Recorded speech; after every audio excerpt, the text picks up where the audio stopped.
안녕하세요. 오늘도 서연살롱을 찾아주셔서 감사합니다.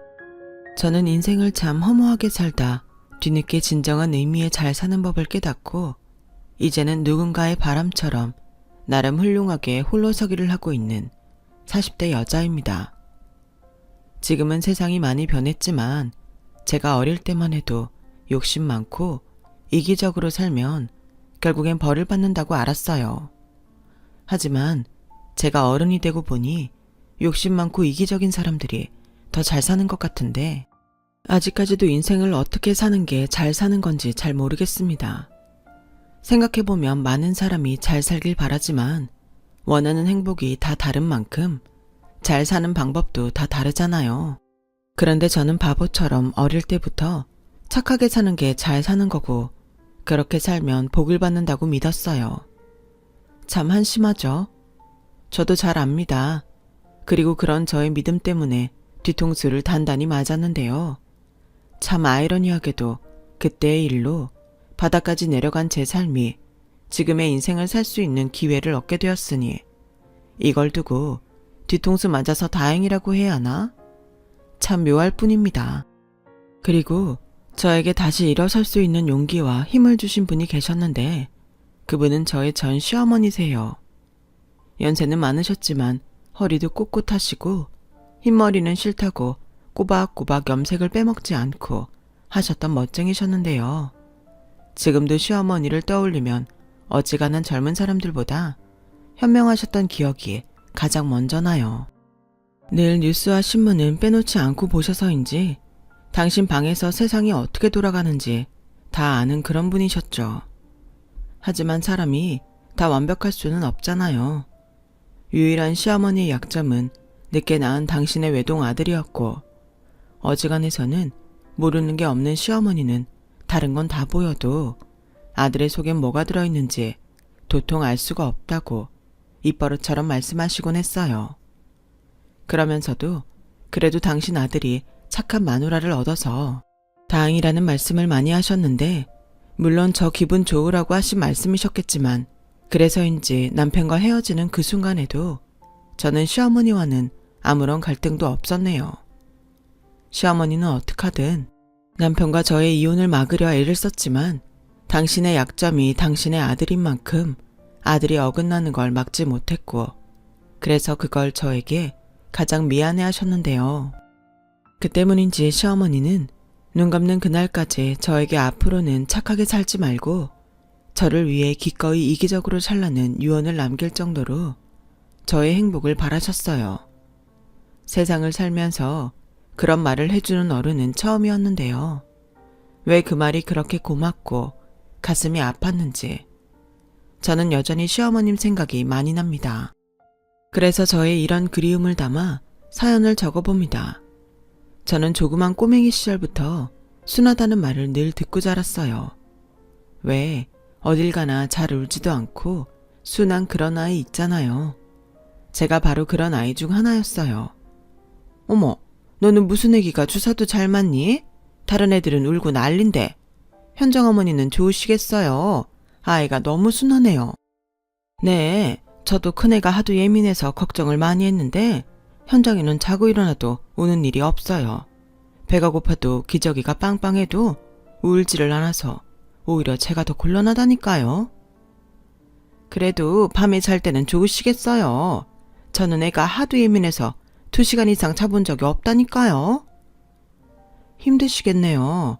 엄마가 잠을 푹 자야 체력이 회복되는데. 그러니까요. 저는 현정엄마가 제일 부러워요.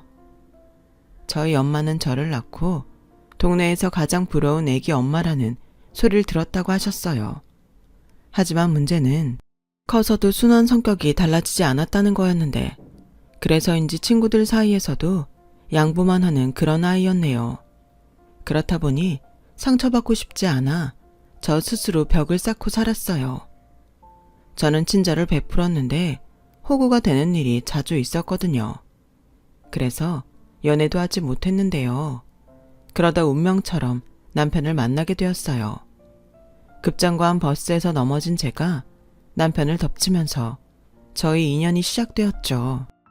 저는 너무 미안했어요. 혹시 저 때문에 다쳤을까봐 그야말로 전전긍긍했었죠. 저기 괜찮으세요? 죄송해요. 제가 손잡이를 놓치는 바람에. 괜찮습니다. 그나저나 괜찮으세요? 구두가 높은데 발목 다치신 거 아니세요? 제가 밀리지 않았으면 넘어지지 않았을 텐데 저야말로 죄송해요. 남편은 자기야말로 억울할 수 있는 상황인데 저를 더 걱정하며 저에게 미안하다고 말했어요. 세상에 이런 남자도 있나? 저는 그야말로 한눈에 남편의 자상함에 반하고 말았어요. 그렇게 저희 둘은 아픈 곳이 있다면 연락을 달라고 연락처를 교환했고 그렇게 만남을 시작했어요. 그때 제 나이 30을 넘긴 지 얼마 되지 않았을 때였는데 그때 만난 남편이 저에게는 첫사랑이었죠. 혼자 누군가를 좋아해 본 적은 많지만 서로 같은 마음으로 연애다운 연애를 한 건 남편이 처음이었어요. 그렇다 보니 저는 정말 남편에게 잘하려고 노력했는데요. 그렇게 남편과 4년을 만났고 남편은 만나는 내내 저에게 자상했고 인물도 호감형이라 저는 점점 남편에게 빠지게 되었어요. 다시는 이런 사람 못 만날 것 같다는 생각을 할 정도였으니까요. 그렇게 긴 연애 끝에 저는 첫사랑과 양가의 축복을 받으며 결혼까지 하는 여자가 되었어요. 그리고 저는 남편을 많이 사랑하는 만큼 점점 남편 중심으로 살게 되었는데요. 누가 시킨 것도 아닌데 저절로 남편 위주가 되어갔죠. 그리고 사랑하면 그게 당연한 거라고 생각했는데 막상 살아보니 그것만큼 멍청한 짓이 없더군요. 하지만 그때는 애인도 아닌 남편인데 아내인 제가 남편을 1순위로 생각하는 게 맞다고 여겼어요. 그래서인지 그 부분을 시어머니가 참 고마워하셨는데요. 저희 시어머니는 시아버님이 돌아가시고 계속 혼자 지내고 계셨는데 제가 그 부분이 마음이 쓰여 몇 번이고 함께 살자고 그렇게 말씀을 드렸는데도 당신은 혼자가 편하시다며 극구 사양을 하시던 그런 분이셨어요. 어머니, 그러지 마시고 저희랑 같이 살아요. 제가 불편해서 그러세요? 너도 참 특이하다. 다른 며느리들은 시어머니랑 살기 싫다고 그런다는데? 근데 난 진짜 혼자가 좋아. 진욱이 장가 보내고 이제야 찾은 자유인데 너 나 방해하지 마라. 저는 어머님이 혼자 계셔서 적적하실까봐 그러죠. 그럼 언제든 외로우시면 저 부르세요. 아셨죠? 그래, 우리 아들이 엄마 속은 그렇게 썩였어도 배우자 복은 있나 보다. 그렇게 너처럼 착한 여자를 만났지. 그이가 어머니 속을 썩였다고요? 에이, 말도 안 돼요. 저희 그이처럼 착한 사람이 또 어딨다고요. 그래, 그렇게 평생 둘이 좋은 것만 보고 살아. 난 그거면 너한테 바라는 거 없다. 저희 시어머니는 말씀을 그렇게 하셔도 늘 저를 배려하시는 분이셨어요. 저도 그걸 너무 잘 알고 있었고요. 그래서 그때 당시는 그 부모의 그 아들이라고 제가 어쩌다 이런 좋은 사람들과 가족이 되었을까? 그저 감사한 마음밖에는 들지 않았는데 조금 오버해서 다른 의미의 로또라고 생각할 정도였어요. 그리고 당시 작은 사무실을 다녔던 저에게 동료들은 어떻게 그런 남편을 만나 그런 집에 시집을 갔냐며 저를 부러워했는데요. 사실 남편에겐 딱 한 가지 아쉬운 점이 있긴 했어요. 그건 바로 경제적인 능력이 다른 남자에 비해 부족하다는 거였죠. 저는 살면서 크게 욕심을 내는 편이 아니라서 그건 별로 상관없다고 생각했어요. 돈이라는 게 원래 필요한 만큼 있으면 되는 거잖아요. 그래서 저는 남편의 벌이에 크게 욕심을 내는 사람은 아니었는데 남편은 그런 생각을 가진 저를 참 고마워했어요. 그리고 고마운 만큼 결혼 후에도 여전히 저에게 잘했고요. 그렇다 보니 순진하게도 세상의 다른 부부들은 다 이혼해도 저희 부부만큼은 당연히 100년 해로할 거라 생각했는데 인간이 살면서 해서는 안 되는 일이 자만하는 거라고 저는 훗날 제대로 뒤통수를 맞게 되었죠. 시간이 지나면서 절대 변하지 않을 거라고 생각한 것들이 변해가는데 그걸 되돌리는 건 사람의 노력으로 되지 않더라고요.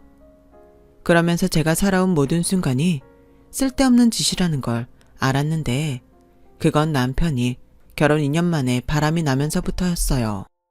영업일을 하는 남편은 원래부터 사람 만나는 일이라 외모에 신경을 많이 썼는데 점점 퇴근 시간도 늦어지고 출장도 잦아지더니 급기야 제가 건 전화를 통화가 연결될 줄도 모르고 내연녀 달콤한 미래를 나누고 있더군요. 아마 종료 버튼을 통화 버튼으로 착각한 것 같았어요.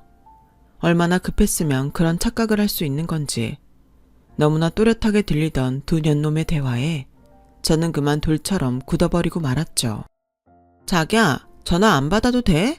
요즘 너무 우리 대놓고 외박하는 것 같은데 그러다 와이프 알면 어떡해? 어떡하긴 뭘 어떡해. 이혼하고 은지 너랑 살면 되지. 정말? 자기 정말 그 정도로 나 좋아해? 당연하지. 그러니까 이렇게 오피스텔도 얻어주고 이틀에 한 번은 여기서 자고 가잖아. 근데 와이프가 뭐라고 안 해? 결혼한 지 2년밖에 안 됐으면 아직 신혼인데? 원래 여자가 맹해. 연애할 때는 순진해서 귀여웠는데 착한 여자 질리더라. 자고로 여자는 우리 은지처럼 밀당도 잘하고 센스가 있어야 하는 건데. 그러게 너는 왜 이제야 나타났어? 빨리 나타났으면 내가 그런 여자랑 결혼하지 않았을 거잖아. 으이그, 그러게 누가 먼저 홀랑 결혼하래? 내 인생에 너 같은 여자를 만날지 내가 알았냐? 우리 그러지 말고 결혼하자. 애도 없는데 이혼하는 게 뭐 어렵나? 나야 100번 1000번 환영이지. 충격이었어요. 다른 사람들도 마찬가지겠지만 믿었던 배우자한테 배신을 당한 상처는 당해보지 않으면 절대 알 수 없거든요. 그리고 저만 그런 건지 다 듣고도 믿고 싶지 않았어요. 그저 제가 오해한 거라고 이 사실을 부정하고 싶었어요. 그리고 바보처럼 앞으로 어떻게 해야 할지 그저 막막하기만 했는데요. 그러면서 무슨 마음인지 남편 스스로 마음을 정리하고 저에게 돌아오길 바랬어요. 그래서 저는 남편에게 더 잘해주려 노력했고 남편은 그런 저에게 질린다며 뻔뻔하게 자기가 먼저 저에게 헤어지자고 하더군요. 정말 부담스러워서 더는 못 참겠다. 나한테 왜 이렇게 잘하려고 그러는 거야? 당신 이미 다 알잖아. 핸드폰 통화 기록 보니까 당신 이미 다 들었던데. 일부러 나 찔리라고 그러는 거야? 뭐? 찔리긴 해? 내 기분이 지금 어떨지 알고 하는 말이야? 내가 사랑하지도 않는 네 기분을 왜 알아야 하는데? 알다시피 나 좋아하는 사람 있어. 그러니까 아이 없을 때 우리 이만 헤어지자. 뭐라고? 아니, 도대체 내가 자기한테 뭘 어쨌길래 이래? 아니, 바람난 사람이 뭐가 이렇게 당당한데 좋아하는 사람이 생겼다고? 그게 결혼한 남자가 할 소리야? 왜? 결혼한 남자는 사랑하면 안 돼? 나도 사람이고 남자야. 끌리는 여자 있으면 당연히 마음 가고 서로 마음 맞으면 사랑하는 거지. 구질구질하게 왜 이래? 이만 깔끔하게 갈라서자. 난 이미 마음 정했어. 저는 다 알고 있는 사실이었음에도 충격을 받아 한동안 멍했어요. 그리고 머리로는 이젠 예전으로 돌아갈 수 없다는 걸 알고 있는데 빌어먹을 첫사랑이라 그런지 마음이 쉽게 내려놔지지 않더라고요. 하지만 더는 비참해지고 싶지 않았어요. 그래서 친정을 찾아가 이 사실을 말했고 사위를 믿었던 친정 부모님은 저만큼이나 충격이 컸는지 아무 말도 하지 못하셨는데요.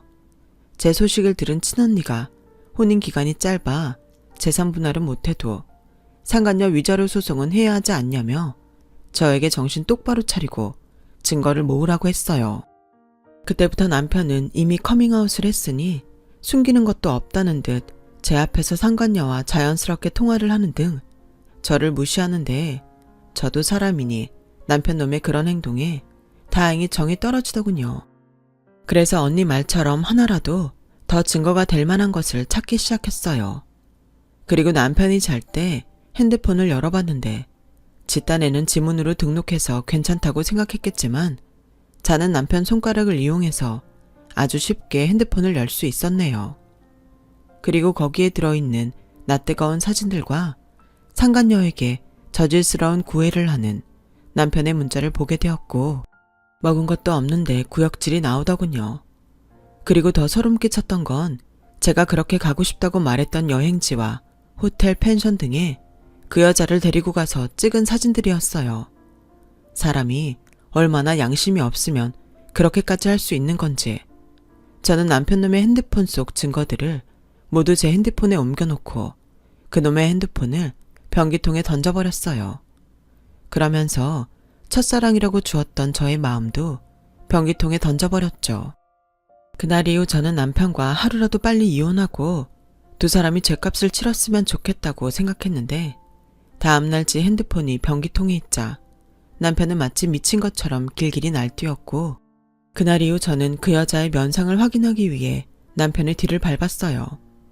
물론 남편은 꺼릴 것이 없으니 자기 차를 끌고 상간녀가 살고 있는 오피스텔로 갔고 저는 남편이 들어간 오피스텔의 호수를 확인한 후 1층에 있는 관리실과 부동산에 들러 남편이 월세로 오피스텔을 얻었다는 사실을 확인했어요. 그리고 남편이 오피스텔을 나가는 걸 확인한 저는 그 여자를 만나러 남편이 낳은 오피스텔로 향했는데요. 남편의 어리고 예쁘장한 상간녀는 제가 올 줄은 몰랐는지 마치 귀신을 본 것처럼 깜짝 놀랐는데 이내 반반한 얼굴로 저 보란듯이 남편에게 전화를 하려 했어요. 그래서 저는 냉큼 그 여자의 핸드폰을 뺏어서 이번에도 변기통에 던져버렸고 퐁당하는 소리와 함께 빠진 지 핸드폰을 본 상간녀는 소리를 지르며 저에게 큰 소리를 냈어요. 야, 너 지금 뭐 하는 거야? 저거 산지 일주일밖에 안 됐단 말이야. 아, 그래? 근데 그게 나랑 무슨 상관이야? 내 핸드폰 물어내, 당장. 왜? 너도 네 거 남한테 뺏기니까 열받냐?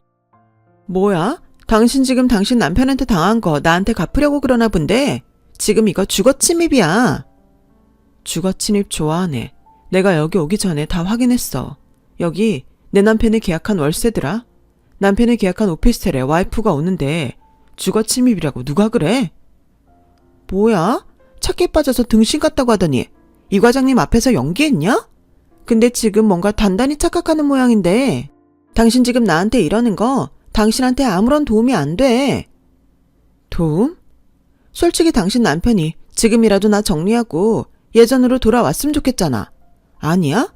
그래서 알고도 등신처럼 이 과장님한테 그렇게 잘했다며. 그럼 나한테 이럴 게 아니라 빌고 부탁을 해야지. 듣자 하니 이 과장님이 당신 첫 남자라며? 가만히 보니 등신은 내가 아니라 너였구나. 그래. 처음엔 그랬으면 하는 마음도 있었어. 근데 네 둘이 노는 꼬라지를 보니까 내가 빠지는 게 낫겠다. 첫 남자 지나가는 개나 주려고. 잘 들어 멍멍아. 상간녀 위자료 소송할 거니까 그런 줄 알아. 저는 그렇게 말하고 구역질 나오는 그곳을 빠져나왔어요. 사실 말은 그렇게 했지만 오피스텔을 나오면서 제 손은 제 의지와 상관없이 발발발 떨렸었죠. 제가 태어나 남한테 그렇게 말해본 건 그때가 처음이었어요. 하지만 믿었던 남편에게 배신을 당한 것도 처음이었기에 이젠 착해 빠진 등신이 아니라 못돼 처먹어도 상처받지 않는 사람이 되고 싶었어요. 하지만 천성은 변할 수 없는 건지 이혼을 준비하면서 매일 밤을 울면서 보냈네요. 그러다 시어머니에게 연락이 왔어요. 전화를 받아보니 남편에게 저희의 소식을 들으셨는지 목소리가 떨리고 있었고 당장이라도 저희 집에 오시겠다고 하셨는데 제가 간다고 말했네요.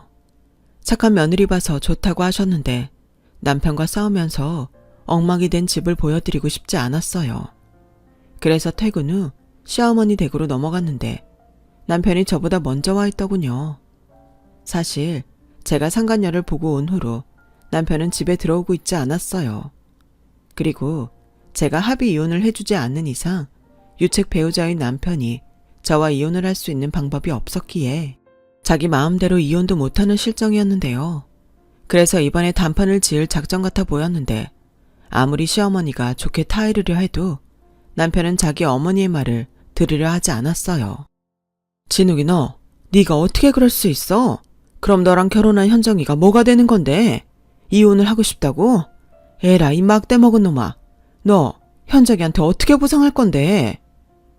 보상? 내가 왜 그런 걸 해줘요? 막말로 내가 그동안 많이 사랑해주고 잘해줬는데 그럼 그걸로 된 거지. 엄마는 사랑도 없이 이 사람이 제 옆에서 피말라 죽는 게 낫다고 생각해요? 아니죠? 뭐가 어쩌고 어째? 뚫린 입이라고 잘도 떠드는구나. 너 원래 그런 놈이었어? 됐고 너 당장 현정이한테 잘못했다고 빌어. 현정아, 이런 말 별로인 거 알지만 우리 아들 한 번만 봐주면 안 되겠니?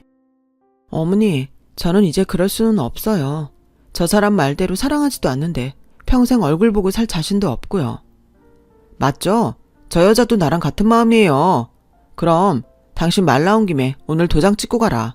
내가 서류 다 준비했어. 이놈아, 너 어쩌려고 그래? 너 원래 안 그랬잖아. 도대체 어떤 기집애를 만났길래 사람이 이렇게 변할 수가 있어? 사랑이라고 몇 번을 말해요. 나는 저 사람 아니고 우리 은지 사랑해요.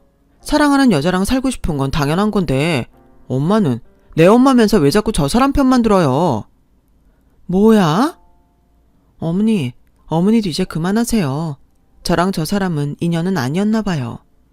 좋아, 도장 찍을게. 대신 당신도 그 여자도 나한테 위자료는 줘야 할 거야.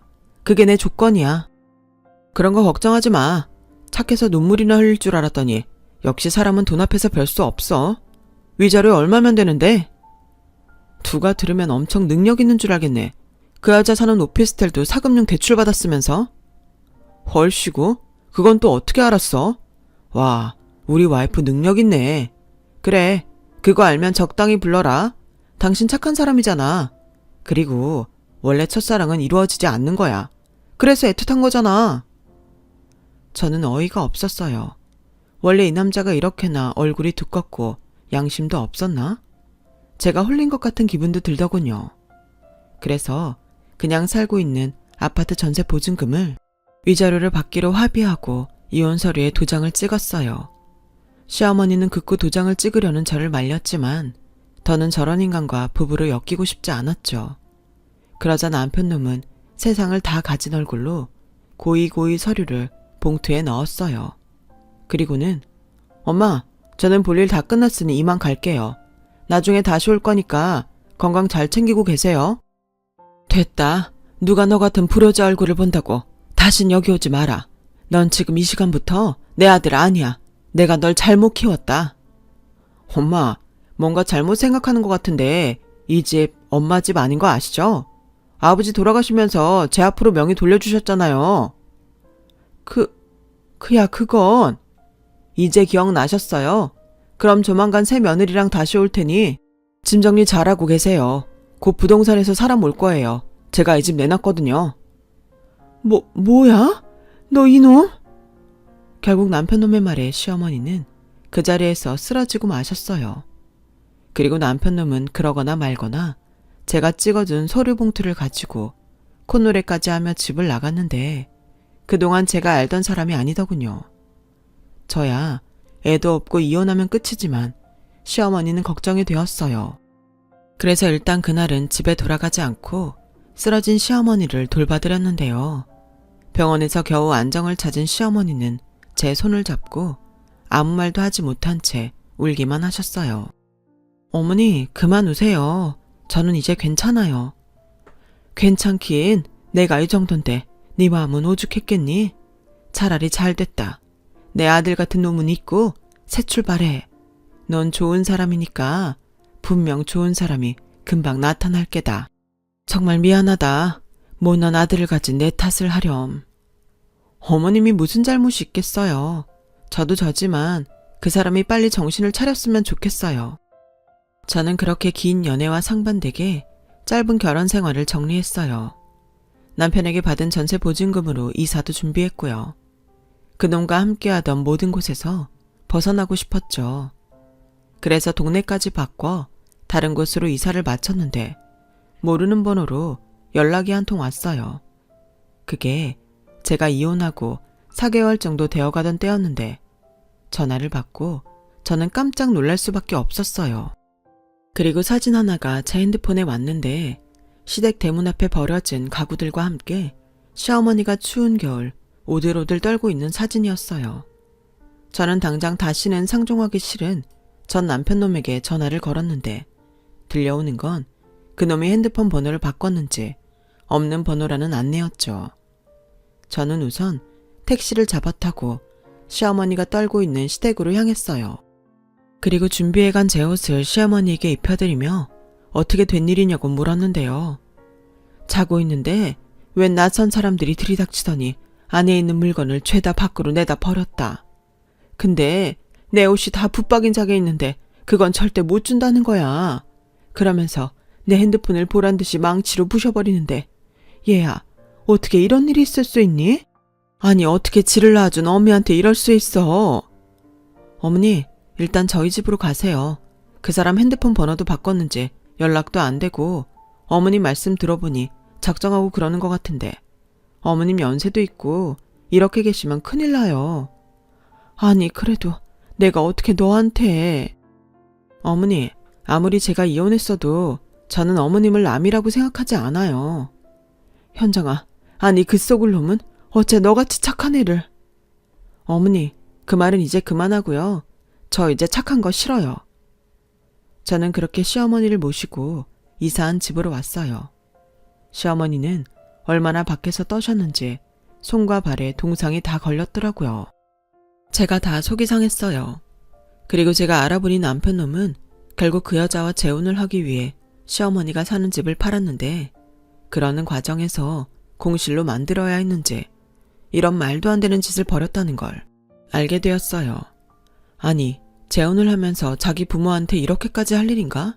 저는 기가 막혔네요. 그렇게 시어머니는 싫다고 하셨지만 제가 우겨서 전 시어머니와 함께 지내게 되었어요. 저희 부모님은 이혼한 마당에 무슨 오지랖이냐며 반대하셨지만 당장 시어머니가 갈 곳이 없기에 저는 당분간은 제가 모시겠다고 친정에 말했어요. 그로 인해 저도 친정과 싸우게 되었지만 연세도 많고 충격에 빠진 시어머니를 저라도 지켜드려야 한다는 생각밖에는 없더라고요. 그런데 시어머니는 저와 같은 마음은 아니었나 봐요. 당신께서 직접 아들이 모든 재산을 뺏고 당신을 길에 버렸다며 당신 아들을 신고했고 경찰은 전 남편의 행방을 찾기 시작했는데 하늘로 솟은 건지 땅으로 꺼진 건지 재혼했다는 그놈은 흔적조차 찾을 수 없었어요. 저는 이쯤 되면 해외로 간 것이 아닐까 의심스러웠고 시어머니에게 그냥 마음 놓고 저와 지내시자고 말씀드렸는데요. 나도 염치가 있지. 니들 이혼한 마당에 네가 날 왜 모셔? 어머니, 그렇게 말씀하시면 저 서운해요. 이 집 그 사람한테 받은 위자료로 마련한 곳이고 그러니까 어머님도 여기 계실 자격 충분히 있으세요. 그래도 그게 아니지. 내 아들이 너한테 어떤 대못을 박았는지 아는데. 어머님 아들이 그랬지 어머님이 그러신 거 아니잖아요. 혹시 저랑 지내는 거 불편해서 그러세요? 다른 거처 얻어드릴까요? 얘는 내가 왜 네가 불편해? 면목이 없어서 그래. 에이 어머니, 저 어머니 아들보다 더 행복할 거예요. 좋은 사람 만나면 보란듯이 결혼도 할 거고요. 그러니까 어머님은 그냥 그 사람 엄마 아니라 제 엄마 해주시면 안 돼요? 어머니 원래 딸 갖고 싶었다고 하셨잖아요. 어머, 얘 하는 말 좀 봐. 사돈 알면 뒤로 넘어가겠네. 저희 엄마는 딸이 둘이니까 아마 괜찮을 거예요. 그리고 요즘 제가 속을 썩여서 저 보고 싶어 하지도 않고요. 그러니까 어머니라도 저 좀 위해주세요. 저 사실 이혼하고 가슴이 막 저린 게 밤에 잠도 잘 안 오거든요. 시어머니는 제 말에 제 손을 꼭 잡아주셨어요. 그리고 그날부터 제가 잠들 때까지 제 등을 토닥여 주셨는데 정말 그게 효과가 있는 건지 그날 이후 저는 꽤 오랫동안 시달렸던 불면증에서 벗어날 수 있었어요. 그리고 시어머니는 괜찮다고 했는데 심심하시다며 음식이며 청소며 집안 살림을 다 하셨고 저는 결혼 전보다 더 잘 먹고 쾌적한 곳에서 살 수 있었는데요. 그렇다 보니 이사한 동네 주민들은 저와 시어머니를 닮지는 않았지만 모녀 사이로 아는 사람이 많았어요. 그리고 그곳에서 3년을 시어머니와 둘이 살았어요. 솔직히 그렇게 오래 함께 지낼 거라고 생각하지 않았지만 시간이란 게 정말 눈 깜짝할 사이 지나가더라고요. 그러면서 시어머니는 연세 때문인지 조금씩 건강이 나빠지셨고 그 일을 겪기 전에는 그래도 정정하셨는데 조금씩 나빠지시더니 3년이 지나자 움직이는 시간보다 누워 계시는 시간이 느셨어요. 병원에서는 연세가 있으셔서 면역력도 떨어지고 체력도 떨어져 어쩔 수 없다고 영양제 주사를 놓아주셨는데 그러는 동안도 시어머니가 찾는 남편의 행방은 계속 찾지 못했죠. 그러자 시어머니는 어느 날 저에게 부탁이 있다며 이내 오래전부터 생각하셨다는 말을 꺼내셨어요. 아무래도 내가 계속 여기 있는 건 너한테 못할 짓 같다. 그래서 하는 말인데 너 양로원이나 저렴한 요양원 좀 알아봐 줄 수 있니? 진욱이 그놈 아무래도 나 죽을 때까지 나타나지 않을 심상 같구나. 어머니, 무슨 말씀을 그렇게 하세요. 양로원이라뇨. 싫어요. 저 그렇게 못해요. 아니, 내가 여기 있으니까 니네 부모님이 너 만나러 오지도 못하시고. 이건 아니지. 너 이 늙은이를 얼마나 더 염치 없게 만들려고 그래. 이젠 기력도 없어서 집안일도 못하잖아. 내 부탁이다. 그러니 제발. 아무리 부탁이라고 하셔도 저 그 부탁 못 들어드려요. 제가 말씀드렸잖아요. 이젠 저 착하게 살지 않을 거라고요. 그리고 누가 어머니한테 집안일 해달라고 했어요?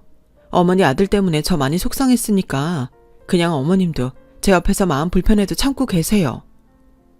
뭐? 저는 말은 그렇게 했지만 시어머니가 저와 마음 편하게 조금이라도 건강을 회복하고 예전처럼 지내길 바라고 또 바랬어요. 다른 사람들은 이해 안 간다며 저에게 이상하다고 했지만 저는 시어머니와 함께 지내는 게 정말 불편하지 않았거든요. 오히려 남편도 나타나지 않는 마당에 시어머니가 아무도 모르는 곳에 계신다고 생각하면 그게 더 저를 불안하고 초조하게 만들었어요. 그렇다고 시어머니가 부담을 느끼고 있다는 걸 모르지 않았는데 아무리 제가 잘한다고 해도 제가 친딸이 될 수 없으니 저는 그게 가장 마음이 아팠죠. 그리고 그런 마음이 들수록 도리도 모르는 행방이 묘연해진 남편 놈을 미워하고 원망했어요. 그리고 그러던 어느 날 경찰서에서 아무래도 남편 놈은 실종되었거나 이미 세상을 떠나 행방을 찾을 수 없는 게 아닌지 의심된다는 말을 듣게 되었어요. 주소며 카드 사용 등 어떠한 추적도 되지 않는다고 하더군요. 그리고 해외 출국한 기록도 없다고 했어요. 그러니 저는 남편을 찾는 건 불가능하다는 말을 끝으로 전해줬는데요. 저는 시어머니가 또다시 충격을 받지 않을까 걱정했는데 그런 저의 걱정에도 불구하고 시어머니는 의외로 덤덤하게 경찰의 말을 끝까지 들으셨어요. 저는 이렇게 된 거 이제 더는 남편을 찾지 말자고 시어머니에게 말했고 시어머니는 제 손을 꼭 잡더니 저에게 이제야 줄 것이 있다며 손바닥만한 작고 낡은 지갑을 주시더군요. 어머니, 이게 뭐예요? 내가 집에서 쫓겨나올 때 겨우 챙겨 나온 거다. 거기 금고가 있는 은행 주소가 있어. 도장도 있고 내가 벌써 전화는 해놓았으니 가서 네 이름 말하면 다 알아서 해줄 거다. 금고요? 저는 무슨 말씀인지 하나도 모르겠어요. 망할 그놈은 나한테는 정말 아무것도 없는 줄 알아. 나나 영감이 그저 검소하게 살았거든요. 그래서 그 집 하나 있는 줄 알 텐데 영감이 죽기 전에 내 앞으로 해준 재산이 있다. 자식이 있어도 이렇게 부모를 버리는데 이제라도 이걸 너한테 주마. 어머니, 저 이거 못 받아요. 제가 뭐라고 이걸 받아요?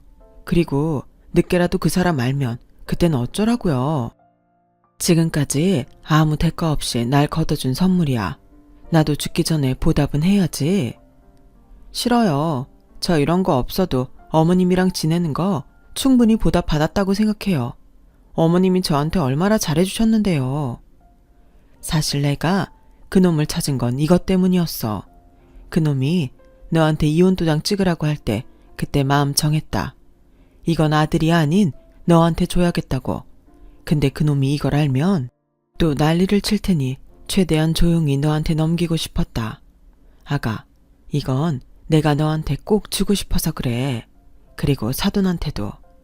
이제 나도 언제 어떻게 될지 모르는데 마음이라도 홀가분하게 해주렴.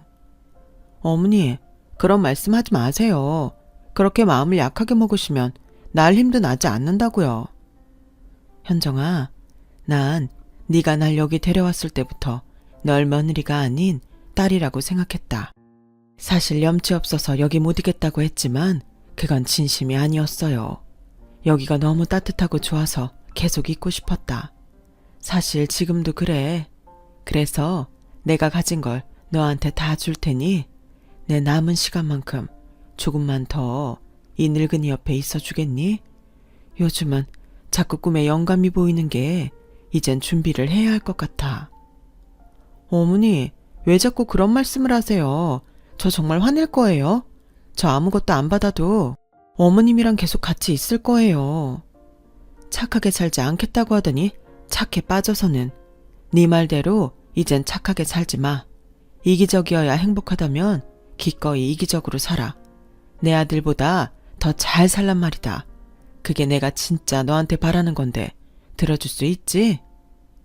저는 시어머니 말에 그만 눈물을 터뜨리고 말았어요.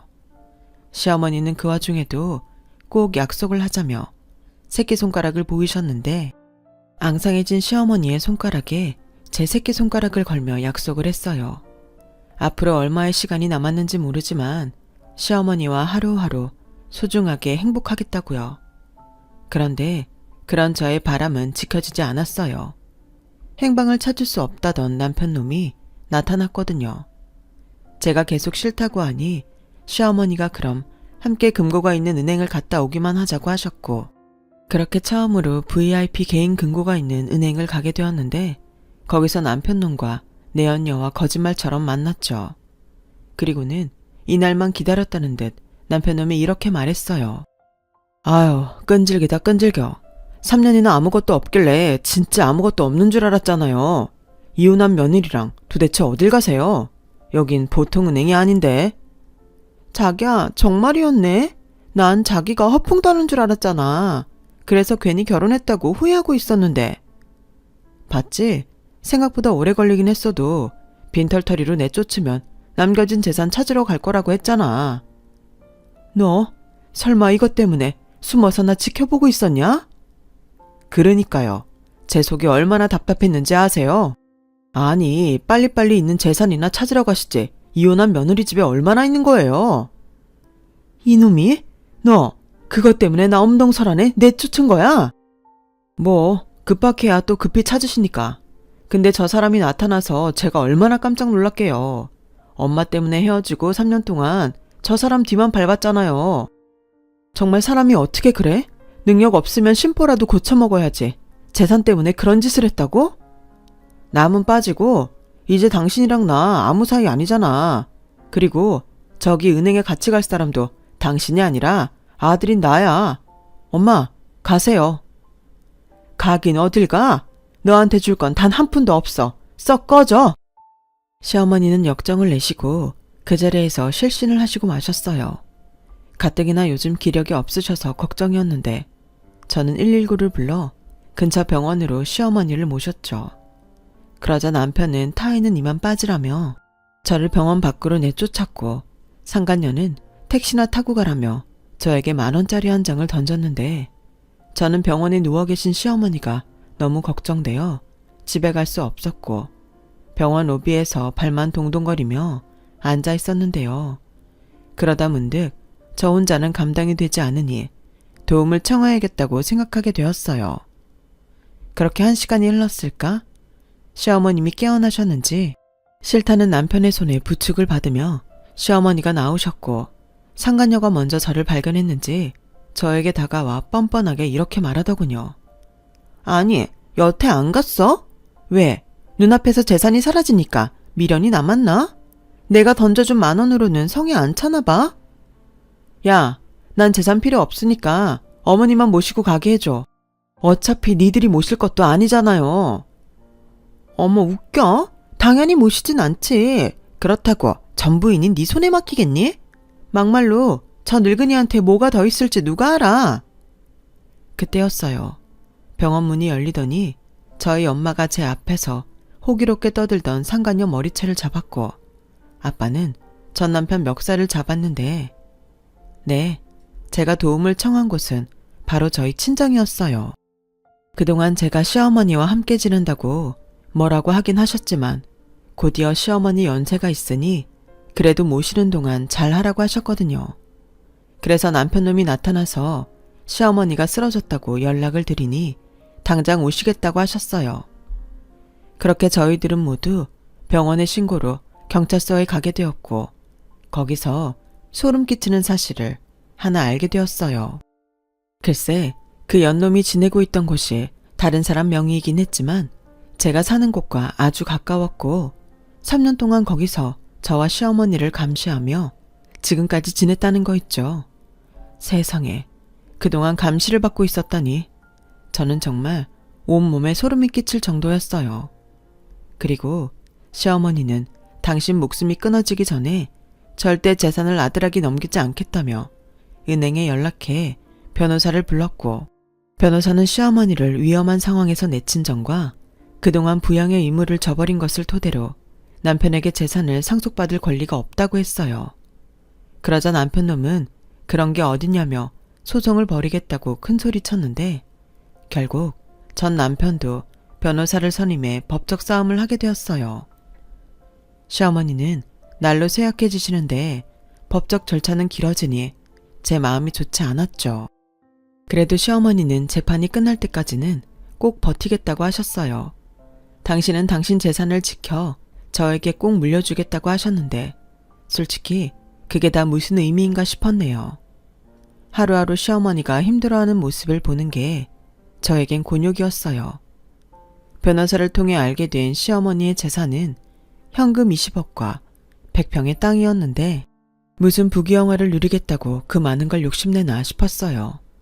하지만 시어머니는 그런 제 마음과 달랐고 결국 모든 재판이 마무리되는 그 순간까지 버티셨는데요. 법적으로 당신의 재산이 모두 제 앞으로 넘어오게 되던 날, 시어머니는 그제야 편안한 미소를 지으시며 그날 저녁 먼 길을 떠나셨어요.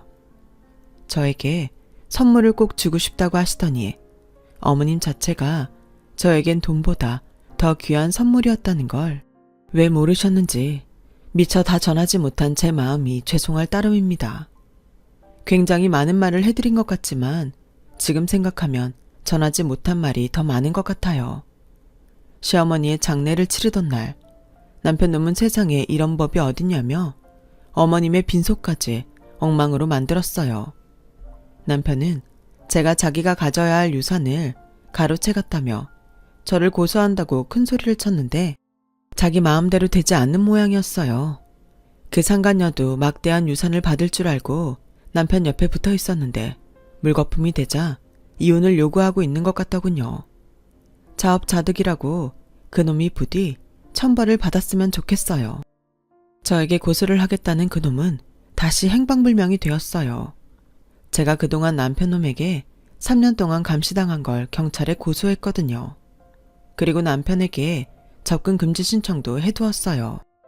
저는 시어머니의 빈자리가 너무 커 지금은 친정에 들어와 부모님과 함께 지내고 있어요. 분명 결혼 전 살던 곳이고 친부모님이라 더 편할 텐데 저는 이따금씩 시어머니가 안 계신다는 게 아직까지도 거짓말 같아요. 그래서인지 시어머니가 물려주신 재산은 다시 고스란히 그 은행 금고에 보관 중인데 솔직히 아직은 그걸 꺼냈을 자신이 없네요. 세상에 의미 있고 좋은 일이 있다면 그때는 시어머니 이름으로 그 돈을 의미 있게 쓸 생각입니다. 어머님은 아실까요? 저에게 착하게 살지 말고 이기적이라도 기꺼이 행복하게 살라고 했던 그 말씀이 저에게 얼마나 많은 용기를 줬는지요. 제가 정말로 행복하기 위해 얼마나 이기적으로 살 수 있을지는 모르겠지만 저는 시어머니와 한 그 약속을 꼭 지키고 싶습니다. 아니, 꼭 지킬 거예요. 자신보다 누군가의 행복을 더 간절히 바랬던 적이 있으실까요? 얼마 살지 않은 인생이지만 요즘 세상에 그런 인연을 만난다는 건 로또보다 더 희박한 일인 것 같아요. 사실 부모 자식 간에도 요즘은 그러기가 힘든 세상이잖아요. 비록 전 남편 놈에겐 잊을 수 없는 상처를 받았지만 시어머니라는 소중한 인연을 만나 다시 행복해지고 있는 제 인생이 앞으로 더 다른 사람들도 행복하게 해줄 수 있는 인생이 되길 진심으로 바라봅니다. 지금까지 저의 사연 들어주셔서 대단히 고맙습니다. 여러분들도 소중한 인연과 행복한 시간 함께 하시길 진심으로 바랄게요. 여러분, 사연 댓글에 응원과 현명한 조언 부탁드려요. 좋아요와 구독은 저에게 큰 힘이 됩니다. 오늘도 좋은 일 가득하세요.